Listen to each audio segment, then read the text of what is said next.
couple of minutes to learn about our new exciting game about wine called Karafe. The game is actually a combination of three of the country's most popular board games: Monopoly, Trivia Pursuit, and Life, except for it's all about wine. When you play the game, each player becomes a winemaker, and you start the game by accumulating cash, and then you use the cash to buy acres, and then you harvest your acres, bottle your wine, and then you sell it. You transverse around the board by correctly answering questions about wine.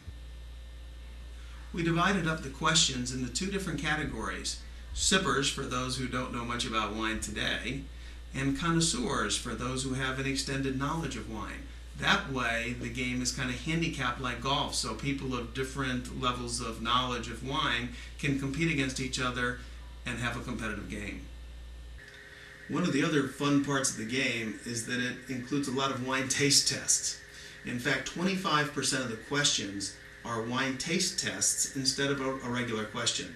And how that works is before you start playing the game, you open up 3 or 4 bottles of red or white wine, depending upon how many players are playing and how much you want to drink.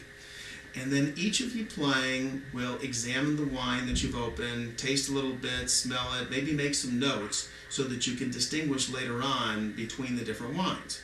Now when it's your turn and you get a wine taste test instead of a regular question, you have to turn your head and your opponents pour into your glass a sip from one of the bottles.